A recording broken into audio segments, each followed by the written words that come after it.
भगवान गोपाल कृष्णाची श्रीमद भागवत महापुराण आज श्रीमद भागवत महापुराणाचा चतुर्थ दिवस आहे। श्री संत भवानी बापूच्या कृपासेवाने हनुमंताचा समस्त ग्रामस्थ मंडळी गुरुफळी नगर यांच्या विद्यमाने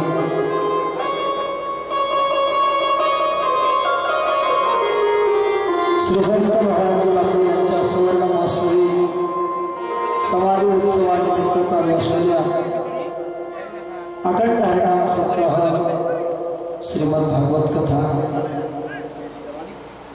भगवंताच्या असीम कृपेनं भागवतासारख्या महान ग्रंथाचं चिंतन आपल्या गावामध्ये चाललेलं आहे.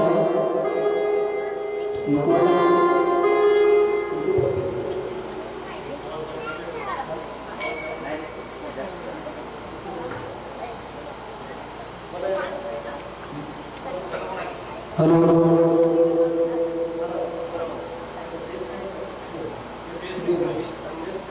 Hello hello hello hello hello hello hello hello hello hello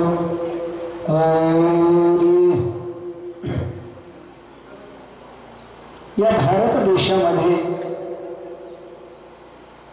भगवंताचे अनेक अवतार झाले. या भारत देशाला पूर्वीच्या काळात भारत हे नाव नव्हतं. या भारताचं पहिलं नाव आहे अजनाभ वर्ष. पण या भारतातल्या शूरवीरांनी काही राजांनी भारतामध्ये असं कर्तृत्व केलं की त्या राजाच्या कर्तृत्वामुळे या देशाला भारत हे नाव पडले गेले. 3 राजाचं कर्तृत्व या देशाने पाहिलं आणि तिघांची नाव भारतच होती म्हणून यांना भारत असं नाव ठेवून सांगतो. पहिला आहे शकुंतलेचा भरत, दुसरा आहे सुमित्रेचा कैकेयीचा भरत आणि तिसरा आहे महाराज जड भरत. या तिघांनी कर्तृत्व करून दाखवलं. या भारत मातेच्या मातीकरता आपलं आयुष्य झिजवलं म्हणून या देशाला भारत हे नाव पडलं. हा देश मारा पूर्वीच्या काळात एवढा सुजलाम सुफलाम सस्यश्यामलाम होता. या भारत देशामध्ये सोन्याचा धूर निघत होता. जहाँ डाल डाल पर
सोने की चिड़िया करती हो बसेरा, चिड़िया करती है बसेरा, वो भारत देश है. एवढे सोनं भारताकडे होतं, झाडाच्या प्रत्येक फांदीवर चिमण्या होत्या, हाडा नसायचे नाही, सोने की चिडिया करती है बस. झाडाच्या प्रत्येक फांदीवर सोन्याच्या चिमण्या होत्या. एवढा जगातला एक नंबर श्रीमंत देश भारत होता, त्याही काळात होता आणि आता सुद्धा आहे. कारण सगळ्या देशांना भारताच्या पुढे माना झुकवल्या. अजूनही भारताच्या पुढे कोणाची जायला मजल नाही. मागच्या काही कालखंडामध्ये लोकांना भारताला नाव ठेवण्याचा प्रयत्न केला. स्वामी विवेकानंदासारख्या महात्म्यांनी अमेरिकेच्या शिकागो धर्मपक्ष जाऊन सांगितलं, रे माझा भारत देश सोडून द्या, माझ्या भारत देशाची 700 श्लोकाची गीताच तुम्हाला बघ. 700 श्लोकाच्या श्रीमद भगवद्गीतेवर त्यांना सांगितलं, अरे माझी गीता एवढी श्रेष्ठ आहे की संपूर्ण देशाला माझ्या गीतेचं तत्वज्ञान तुम्हाला आजमावं लागेल. एवढा श्रेष्ठ सुंदर असा भारत देश. आणि देवाने भारत सोडून दुसऱ्या देशात अवतार घेतले नाही. भागवताने भगवंताचे 24 अवतार सांगितले. संत महात्म्याने देवाचे 10 अवतार सांगितले. मत्स्यापासून 4 ते नरहरी पर्यंत झाली कली. भगवंताचा अवतार भारत देशामध्ये झाला. परीक्षिताच्या अन्वेषण व्रताचा आजचा 4था दिवस. अन्वेषण करतो ना, ज्याला 7 दिवसात मुक्त व्हायचं त्यांना ऐकून घ्या. यावर्षी नाही तर पुढच्या वर्षी कुठे लागत असं कसं करायचं, कसं करायचं सांगतो. अन्वेषण व्रत कशाला म्हणतो थोडा. अन्वेषण व्रत त्याला म्हणतात, एकदा भागवत ऐकायला मांडी घातली की 7 दिवस मांडी मोडायची. जमते का बघा, तुमचं तुम्ही बघा, मी फक्त सांगायचं काम करतो, माझ्याकडे होत. 7 दिवस मांडी मोडायची नाही, 7 दिवस अन्न ग्रहण करायचं नाही, 7 दिवस पाणी प्यायचं नाही, आणि 7 दिवस डोळ्याला डोळा लावायचा. एवढे नियम आजही जर तुम्ही जपले आता भगवान बापाची साक्ष देऊन सांगतो, 7व्या दिवशी तुमचा अवतार गोपाल कृष्ण भगवान आहे का? शक्य नाही, या काळात नाही शक्य. म्हणून संत महात्म्यांना सांगतो, बाबा काय करा, कलियुगा माझी करावे कीर्तन, तेने नारायण घेतलं भेटी. परीक्षिताने मांडी घातली. शुकाचार्य म्हणले, परीक्षिता अरे आज 4 दिवस झाले, तुला तहान लागली असेल, भूक लागली असेल, एक काम कर ना, थोडा वडापाव खाय, खिचडी भजे खाय. त्या काळात नव्हती, सांगितलं काय पाणीपुरी तरी पी, काहीतरी कर. सांगितलं, गुरुदेव आता मला माझं मरण दिसतं, आता मला तहान लागत नाही, मला भूक लागत नाही. आणि ज्या दिवशी ज्याला आपलं मरण दिसलं त्या दिवशी त्याची तहानही निघून जाते आणि भूकही निघून जाते, त्याला काही लागत नाही. त्याला एकच वाटतं की माझा उद्धार कशाने व्हावा. ही अवस्था आणण्याकरता भागवत ऐकायचं असतं. परीक्षिताने प्रश्न केला, गुरुदेव असा एखादा व्यक्ती आहे का की वाया गेलेल्या माणसाचा सुद्धा उद्धार भागवताने केला? शुकाचार्य सांगू लागले, आहे म्हणजे कोण आहे असा, त्याची कथा सांगा मला. शुकाचार्य महाराज म्हणतात, परीक्षिती काम्यकुब्ज नावाचे एक नगर आहे. आवाज यायला स्पष्ट ना, ऐकलं नाही? काम्यकुब्ज नावाचे नगर आहे. त्या काम्यकुब्ज नगरामध्ये आजामेळ नावाचा एक ब्राह्मण आहे. अज म्हणजे नाही आणि मेळ, ज्याला कशाचा ताळमेळ लागला नाही त्याचं नाव आजामेळ. मग ते कोणी असो, आपण असो, कोणी असो. काही काही माणसाला जन्मल्यापासून मरेपर्यंत कशाचाच मेळ लागत नाही, संसाराचाही लागत नाही, पोराबाळाचाही लागत नाही, कशाचंच लागत नाही मला जन्मल्यापासून. काही काही माणसाचं आयुष्य महाराज जन्मल्यापासून न कळण्यातच जातं. जन्मल्यापासून मरेपर्यंत न कळत होतं. लहानपणी मायबाप म्हणतात महाराज आमच्या पोराला काहीच कळत नाही. हळूहळू मोठं होते. 20-22 वर्ष झालं की याला एक बायको येते. 2-4 वर्ष ती ऐकून घेते. 5 वर्षी म्हणते आमच्या मायकाला काहीच कळत. हळूहळू महाराज पुन्हा नातू होतात. नातू सुद्धा म्हणतात आमच्या आजोबाला काहीच कळत नाही. याचा सगळा जन्म कशात गेला? न कळण्यात गेला. याला जर कळालंच नसतं तर 4 मजली बिल्डिंग याला बांधली असते का? कळालं नसतं का? काय तर जमीन घेतली असते का? ते आपला स्वभाव आहे म्हणण्याचा. महाराज कामेकुटचे नगर होतं. आजाबा नावाचा ब्राह्मण दररोज भगवंताची भक्ती करायचा. ब्राह्मणाचे नित्यकर्म करायचं. काही दिवस निघून गेले. सुंदर अशी त्याला एक धर्मपत्नी होती. रूपवान गुणवान पतिव्रत धर्माचं पालन करणारी.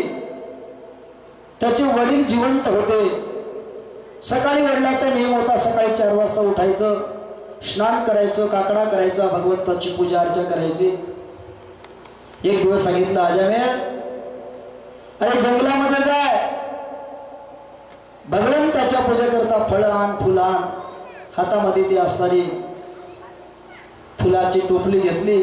जंगलामध्ये गेला. सुंदर असं महाराज पारिजातकाचे, गुलाबाचे, जास्वंदाचे, नाना प्रकारचे मोगऱ्याची फुलं तोडले. गणपती बाप्पा करता दुर्वा घेतली. भगवान शंकरा करता बेल घेतला. भगवान विष्णू परमात्मा करता तुळशी मंजिरी घेतली. आज हरिदिनी आहे माहिती सर्वांना, एकादशी. सगळे साहित्य घेतलं. भगवंताला प्रसादाला फळं घेतले. निघाला. निघाल्यानंतर काय झालं महाराज? एक दृश्य पाहिलं. काही माणसं दृश्य पाहून बिघडतात आणि काही माणसं दृश्य पाहून सुधारतात. काही माणसं सुरुवातीला बिघडलेली असतात, नंतर सुधारतात. काही माणसं सुरुवातीला चांगली असतात, नंतर सुधारतात. आणि काही माणसं सुरुवातीला बिघडतात आणि मरेपर्यंत बिघडतच राहतात. त्याच्यात सुधारणा होत. फरक आहे. वाल्या गोळी सुरुवातीला बिघडलेला होता, पण नारदासारख्या संताची भेट झाली. नारदानं त्याच्या संसारातला त्याला दोष दाखवले. जोपर्यंत माणसाला संसारातला दोष कळत नाही तोपर्यंत माणूस संसारातून निवृत्त होत नाही. सांगू का दोष कसा असतो? काय झालं? एक जावाई होता आणि जावाई महाराज नोकरीला होता, लांब राहायचा. जावयाची सासूबाई काय झाली? 4 धाम यात्रेला गेली. 4 धाम यात्रा केली, घराकडे आली. सासूबाईनं मावंद्याचा कार्यक्रम ठेवला. सगळ्या पाहुणे मंडळीला आमंत्रण दिलं. जावयालाही फोन केला. जावई बापू मावंद्याचा कार्यक्रम आज जेवणा करता आला. जावयानं फोन केला. सासूबाई मावंद्याचा कार्यक्रम उरकून घ्या, मला आता सुट्टी नाही. सुट्टी लागली की मी तुमच्या घरी प्रसाद घेण्याकरता येतो. सासूबाईला सुंदर असा थाटामाटात मावंद्याचा कार्यक्रम उरकला आणि 8 दिवसांना जावयाला सुट्टी मिळाली. जावाई 2-4 मित्र घेतले आणि पुन्हा जावाई काय झाला? सासरवाडीला आला. उन्हाळ्याचे दिवस होते. मेचा महिना होता. कडक ऊन तपत होतं. सासूबाईला फोन केला. सासूबाई येणार आहे. सासूबाई महाराज इतकी जावयावर प्रेम करणारे होते. माऊली महाराज सासूबाई जावाई यायला लागला म्हणून सासूबाईला 2 दिवस म्हशीला पाणीच पाजलं नाही. बिना पाण्याचीच म्हैस. काऊन पाजलं नाही? कारण म्हशीला जर पाणी पिलं तर म्हैस दूध काय करी? पातळ देईल. आणि दासुदी जर पातळ झाली, जावयानं नाही खाल्ली तर जावई काय कर? माझ्या पोरीला त्रास दिला. पाणीच पाजलं, बिना पाण्याचीच म्हैस. सुंदर दूध काढलं महाराज, तापवलं. जावयाला फराळाचं दिलं. पत्र्याचे घर पुरी सकाळ मला वरून पत्रे तपायला लागले. खालून चूल तपली आणि 4 धाम यात्रा केल्यामुळं सासूबाईला झाली होती सर्दी. गावाकडे आली तेव्हा हिरवीगार. आता गावाकडे आली महाराज 10-15 दिवस निघून गेले. सोन्यासारखी पिवळी जळत झाली. सासूबाईला मिसरी लावायची सवय होती अजूनमधून. पूर्वीच्या काळामध्ये स्वयंपाकघराला एक देवळी असायची महाराज, त्याला झरोका म्हणायची पाहण्याकरता. बैठकीमध्ये हे मित्र बसला, याचे मित्र बसले, जावाई बसला आणि सासूबाई चुलीवर काय करू लागली, दुधाची बासुंदी करू लागली. दुटकला टपवायला ती मिसरी लावायची, त्याच्यात तसाच हात घालायची बासुंदी. तिला सर्दी झाली, तुम्हाला शिंका येऊ लागल्या. ते बासुंदी अशी घट घट होत आली. जशी घट घट होत आली तशी महाराजीला आली शिंक. जशी शिंक आली तसाच नाकातला मसाला बासुंदीत पडला. जावयानं पहिला बापरे म्हणला, चांगलाच मसाला पडला. बाकी कोणाला माहिती, जावयाला फक्त कळालं काय झालं. त्याला तिला माहिती नाही महाराज सासूबाईला काय झालं ते. तिनं पुन्हा असं हाटलं महाराज घट गोटापासून. किती सुंदर झाली असते, काय सवय असेल तिला. सुंदर स्वयंपाक केला महाराज, ताटं मांडले.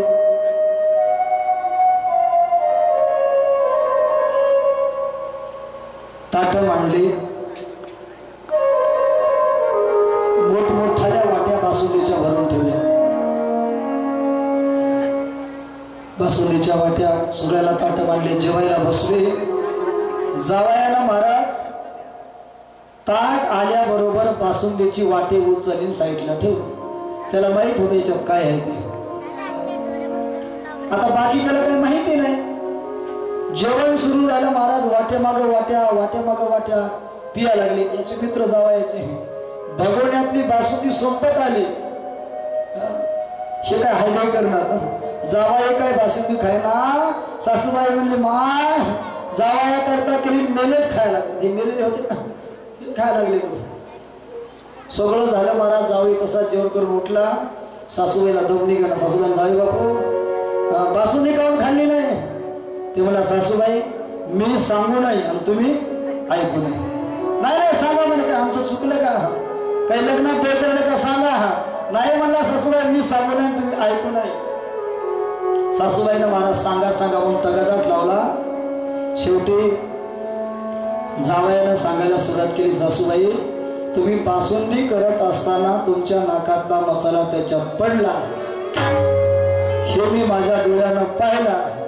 आणि तेव्हापासून विचार केला मरेल पण कोणाच्या हातची बासुंदी खाणारच नाही. हे केव्हा कळायला जावायला का सरली महाराज, त्याच्यातला दोष कळाला. कशातला, बासुंदीचा. तसा संसारातला दोष आपल्याला कळाल्याशिवाय आपणही संसार सोडत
हा म्हणला ताई तू माझी आजपासून बहीण काळजी करू नको.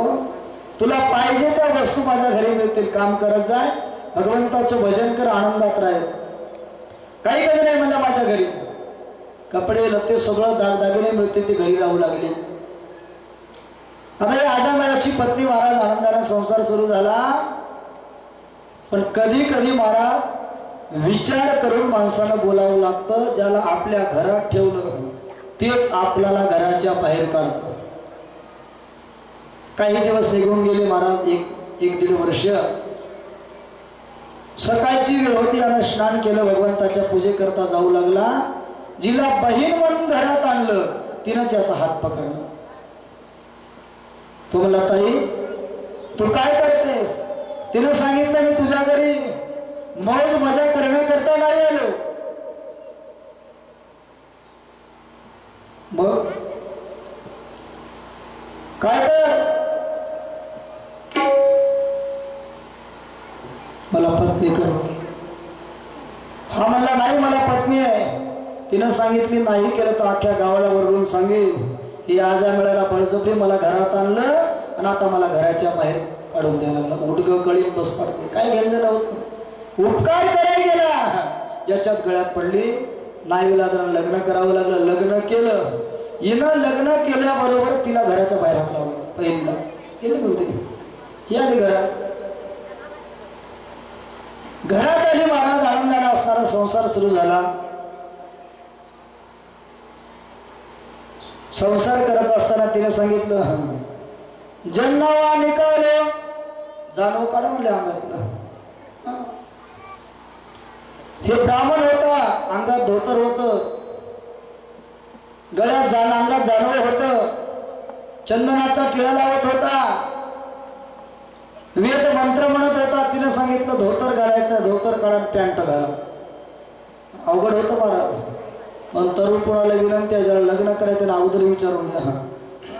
धोतरवाड्याची पंचायत आहे. हिनं महाराज सांगितलं, आजपासून देव धर्म सगळं बंद करायचं. देवाची पूजा करायची नाही, एकादशी धरायची नाही. काय करायचं? हातात कुऱ्हाड घ्यायची, तलवार घ्यायचा, भाला घ्यायची, काठी घ्यायची, जंगलात जायचं, रस्त्यावर बसायचं. येणाऱ्या माणसाला महाराज धाक दाखवायचा, त्याला लुटायचं. नाही जर काही पैसे देत त्याला जीव मारायचा, त्याच्याकडून पैसे घ्यायचे आणि घरी घेऊन यायचे. अशा वेळाचं काम बिघडलं महाराज. दररोज लोकांना मारायचा आणि पैसे घेऊन यायचे. गाव सुद्धा घाबरलं. अशामुळे गावाकडे येत असताना गावातली सगळी लहान लेकरं घरात पळून जायची आणि लोक दरवाजा खिडक्या बंद करायची त्याच्या धाकाला. कितीतरी दिवस निघून गेले. आजामळ्याचं हातून पाप घडत गेलं. पुढं कालांतराने काही अयोध्येमधले साधू महाराज द्वारकेला भगवान कृष्ण परमात्म्याचं दर्शन करण्याकरता निघाले. श्रीराम जय राम जय जय राम, श्रीराम जय राम जय जय राम. त्या साधू बरोबर हजारो शिष्य होते. सगळेजण भगवंताच्या द्वारकेला निघाले. दिवसभर प्रवास करायचा. रात्रीच्या वेळेला ज्या गावात मुक्काम पडला त्या गावातल्या लोकांना अन्नदानाची व्यवस्था करायला लावायची. रात्रभर जेवण करायचं, रात्री झोपायचं आणि सकाळी आपापल्या रस्त्याला पुढे निघून जायचं. असंच फिरत फिरत एका गावात आले. ते गाव होतं महाराज या आजामेळाचं कामे खूप जण. काही काही गावातले माणसं विचित्र असतात. हे हजारो साधू विचारत आहो, तुमच्या गावामध्ये आम्हाला कोणी भोजनाची व्यवस्था करील का? सगळ्या लोकांनी त्या आजामेळाचं घर दाखवलं. जा म्हणे, समोर जे उंबर दिसते की नाही त्या उंबराच्या झाडापाशी एक घर आहे आणि तिथे ते आजामेळ नावाचा असणारा सद्भक्त राहतो. ते तुमच्या जेवणाची व्यवस्था करेल. साधू गेले महाराज. आजामेळ जंगलात गेला होता. पत्नी एकटी घरी होती. साधूने हात मारला, भिक्षाम देहि. हात मारण्याबरोबर त्या असणाऱ्या बेशीला दरवाजा उघडला. पाहिलं तर साधू महात्मे नमस्कार लावूनच केला. महाराज तुम्ही चुकीच्या घरी आला. मी तुम्हाला भिक्षा नाही देऊ शकत. तुम्ही पुढे मागा. साधूच्या लक्षात आलं. साधू पुढे निघाले. साधू निघाले पुढे. पण पुन्हा हिच्या लक्षामध्ये आलं, आपल्या घरी जर आलेला अतिथी वापस गेला तर आपलं सगळं केलेलं पुण्य घेऊन जातो, लक्षात ठेवा. आणि त्यानं केलेलं सगळं पाप आपल्या दरवाजात आणून सोडतो. कोणी आपल्याला नाही 10 रुपये घडले ना, 1 रुपया का व्हाया त्याच्या झोळीत टाकायचं. बिनमुख गेली अतिथी ने सुकृताची संपत्ती. महाराज, मी तुम्हाला अन्न शिजून घालू शकत नाही. एक काम करा, हे कोरडा शिदा घ्या. आमच्या अंगणामध्ये उंबराचं झाड आहे, तिथं हापसा आहे, तिथं काय करा, सगळेजण बसा, तुम्ही हाताने स्वयंपाक करा, तुम्ही तुमचा स्वयंपाक खा. शिदा घेतला, उंबराच्या झाडापाशी गेले. त्याच्यातले काही गावातले माणसाने सांगू लागले, बाबरे, या साधूला 1000 शिष्य होते. बाबा, अरे तुम्ही इथं स्वयंपाक बनवायला लागले, संध्याकाळी घर मालक आलाय की तुमच्या एकाला जिवंत ठेवत नाही. त्याच्याकडे तलवार आहे, कुऱ्हाड आहे, सगळं सांगितलं. महाराज, शिष्य घाबरले. गुरुदेव, अहो इथे नका, चला आपण पुढच्या गावाला जाऊ. काय झालं रे? काही ना, हा मालक विचित्र आहे, मारते म्हणा. आता संत असतात महाराज, अंतकरणात दया असते. त्यांनी सांगितलं, नाही, प्राण गेला तरी आता या घराच्या बाहेर पडायचं. शिष्य महाराज स्वतःच्या जीवाला घाबरले, गुरुला सोडून पळून गेले. जाऊ दे म्हणजे आपल्याला काय करायचं, असे 1000 गुरु मिळतील, कुठं गुरुसाठी मराव, निघून गेले. एकटे गुरु महाराज राहिले. संध्याकाळच्या वेळेला एक हातात चमचम चमकणारी तलवार, एका हातात कुऱ्हाड, भाला घेऊन आजानळ आला. लाल डोळे केले, पाहिलं महाराज, आपल्या घरी साधूला राग आला. साधूने तेवढ्याच आयुष्याला सांगितलं, आजानळा, अरे मला दक्षिणा दे. आजानळ म्हणला, गुरुदेव, आम्ही दक्षिणा देत नसतो म्हणला, लोकाला मारून दक्षिणा घेत असतो. द्यायचं काम आमच्याकडे नाही, घ्यायचंय, लुटायचंय. साधूनं सांगितलं, आजानळा, तुझ्या हातून दक्षिणा घेतल्याशिवाय मी जाणार नाही, मारून तुमचा प्राण घे. साधूनं मान समोर केली, मार, माझा प्राण घेतला तरी तुझी दक्षिणा घेतल्याशिवाय बाहेर जाणार. 2-4 वेळेस प्रयत्न केला मारण्याचा. शेवटी आजानळाने साधूकडे पाहिलं, पश्चाताप झाला. घट्ट पाय धरले, गुरुदेव, आतापर्यंत करू नाही ते केलं, जाऊ नाही तिथे गेलो, पिऊ नाही ते पिलो, गुरुदेव क्षमा करा, मला या संकटातून वाचवा. गुरुदेव, तुम्ही मला दक्षिणा मागायला लागली, माझ्याकडे काही नाही हो देण्याकरता. अरे आजानळा, तुझी मला धन संपत्ती पैसा का काही नको, मग काय नाही म्हणजे तुला आतापर्यंत 9 मुलं झाले, 10वा मुलगा तुझ्या पत्नीच्या पोटामध्ये वाढायला लागला. तुझ्या पत्नीच्या ललाट रेषा पाहून मला असं कळालं तुला मुलगाच होणार आहे. एक काम कर म्हणले, काय, फक्त एक वचन दे मला, आता जन्माला येणाऱ्या मुलाचं नाव नारायण ठेव, बस एवढी दक्षिणा देऊ, बाकी काही नाही. सांगितलं, गुरुदेव काही हरकत नाही, जन्माला येणाऱ्या मुलाचं नाव नारायण ठेवणार. साधू महात्मे निघून गेले पुढं. यानं काय केलं महाराज, 2-3 महिन्यांनी त्याची पत्नी प्रसूती झाली. याला लक्षात आलं, साधूला आपण वचन दिलं. यानं त्या छोट्या लेकराचं नाव, 10व्या मुलाचं नाव नारायण ठेवलं. हळूहळू असणारा तो नारायण वाढायला लागला. 60 वर्षाचं वय झालं आणि आजानळाचा अपमृत्यू जवळ आला. आता महाराज, या आजानळाला आपल्या मुलाचा लढा लागला होता, नारायणाचा. सारखा नाम चिंतू, नारायणा, मी फिरायला चाललो, चल माझ्या बरोबर. नारायणा, जेवण करायला लागलो, ये जेवायला. नारायणा, मंदिरात हरिपाठाला चाललो, ये हरिपाठाला. रात्रंदिवस नारायण नारायण नारायण नारायण नाम चिंतन करू लागले. काही दिवस निघून गेले महाराज. याला यमदूत आले. ते काळं कुट्ट शरीर, हातामध्ये तलवाऱ्या, हे पाहिलं घाबरलं आणि घाबरून यानं आपल्या मुलाला हात मारली. नारायणा धाव अशी हाक मारल्याबरोबर ती हाक वैकुंठामध्ये भगवान परमात्म्यापर्यंत गेली. तेवढ्यामध्ये महाराज यमदूत आले, याचा प्राण शरीराच्या बाहेर काढला आणि घेऊन जाऊन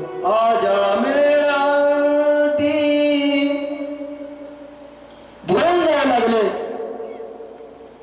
भगवंताने सांगितलं आपल्या विष्णुदाना, जा आल्या वेळेला घेऊन या.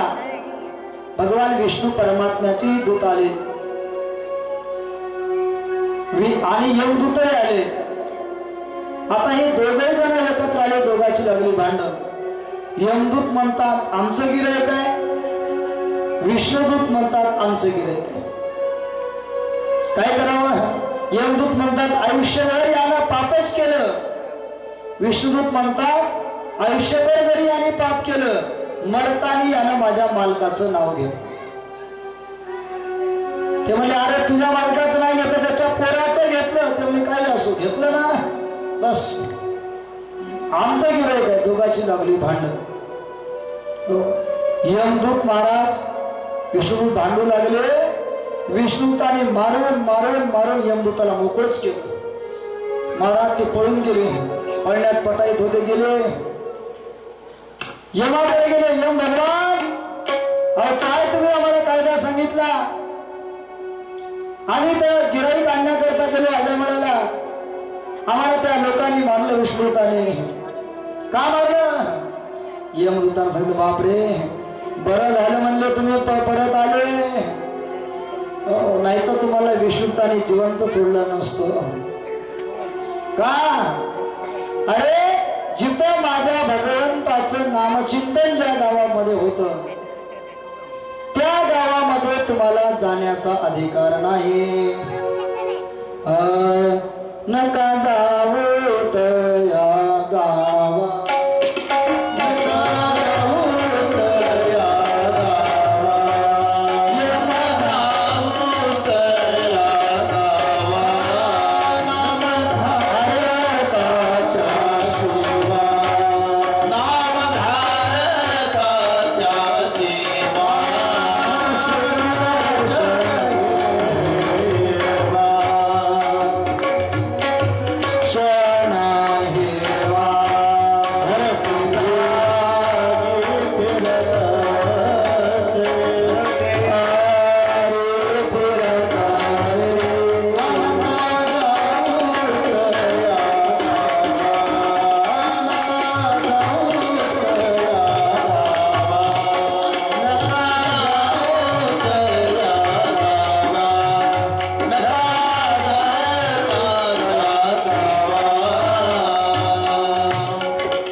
भगवंताचा कायदा आहे. नका जाऊ तया गावा, नामधारकाच्या शिवा, सुदर्शन हेवा घरटी फिरे माघारी. ज्या गावामध्ये नामचिंतन करणारे भगवत भक्त आहे, त्या गावात तुम्हाला जाता येणार नाही. यमधर्म सांगे दूता, तुम्हा नाही तेथे सत्ता, जेथे होय हरी कथा, सदा घोष नामा. म्हणून महाराज कथेमध्ये जर एखादा माणूस मेला, समजावं कथाकाराचं पाप आडवं आलं आणि त्याच्यामुळे त्या माणसाला मरावं लागलं. काही काही माणसं म्हणतात कीर्तनात मेला, अरे मेला नाही, याचं पाप आडवं आलं. कसं काय मेला? ते मरत नाही ना, प्रमाण आहे. काय? जेथे होय हरिकथा सदा घोष. हरिकथेत महाराज मरता येत नसतं.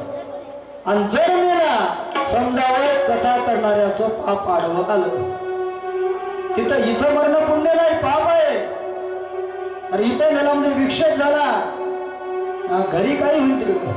पण मंडपात, धर्म मंडपात मृत्यू येणं हे चांगलं लक्षण नसतं. आता कोण काय म्हणतात ते सोडून द्यायचे, पण धर्मशास्त्र सांगतं इथं मरण येणं हे चांगलं लक्षण नाही. काही काही माणसं आयुष्यभर महाराज पाप करतात, याची टोपी त्याला, त्याची टोपी त्याला, सगळ्याच्या टोप्या आपल्या डोक्याला घालतात. नाही आता काय काय आयुष्यभर देवाचं नाव घेत नाही. आमच्या तिकडे पुणे जिल्ह्यात असतं असं. आणि ती एकादशीला नेलं, माणसं म्हणजे महाराज काहीच उपयोग नाही आमचा. काय झालं रे? आयुष्यभर भजन केलं म्हणजे आमच्या बापानं बाप आमोशीला नेला, यानं कवाच भजन केलं आणि एकादशीला मिळाला गती मिळाली. अरे एकादशीला मिळाला म्हणजे त्याला मोक्ष मिळत नाही महाराज. तिथी महत्वाची नाही, तुम्ही आयुष्यभर काय केलं हे महत्वाचं. कुठे गेला याला महत्व नाही, आयुष्यात काय केलं. एकादशीला मेला म्हणजे त्याला चांगली गती मिळाली अजिबात नाही. सोमवारी मेला म्हणजे चांगलं झालं असं काय नसतं. आयुष्यात काय केलं याचा हिशोब होत असतो. बँकेत गेल्यावर तुम्ही किती माणसं चांगली आहात, तुम्हाला किती लोक मानतात, म्हणून तुम्हाला बँकेचा मॅनेजर पैसे देते. माऊली महाराज तर तुमचे अकाउंट आहेत, अकाउंट मध्ये आहेत म्हणून देते. नाही, आमच्या घरातले मोठे महाराज आहेत, 1000 लोक त्यांना मानतात, तुम्ही पैसे द्या, बँकेवाला देईल का? तुम्ही किती चांगले आहात याला महत्व नाही, तुम्ही काय कमावून ठेवलं याला महत्व. या दोघांची लागली भांडण महाराज. यमदूताने काय केलं? यमदूत पळून गेले. विष्णुदूताने पुन्हा काय केलं महाराज? याला वर नेण्याचा प्रयत्न केला. भगवंतानी संदेश पाठवला, अरे त्याचं अजून आयुष्य शिल्लक आहे, त्या सोडून त्याला. या दोघांची लागलेली भांडण ही ऐकली कोणा? आजाराने. म्हणला बाप रे, एकदा जर देवाचं नामचिंतन केलं तर यमाच्या दूताच्या पाशातून मला याने सोडवलं. आयुष्यभर जर त्याचं भजन केलं भगवंताची प्राप्ती होईल. याला पश्चाताप झाला, पुन्हा हा जिवंत झाला. आणि जिवंत होऊन महाराज 88,000 वर्ष यानं काय केलं? जीवन जगलं. आणि पुन्हा आयुष्य संपलं. आणि आयुष्य संपल्यानंतर मग या पापी आजा मिळाला वैकुंठाची प्राप्ती झाली. प्राणदात वेळी मने नारायण,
चला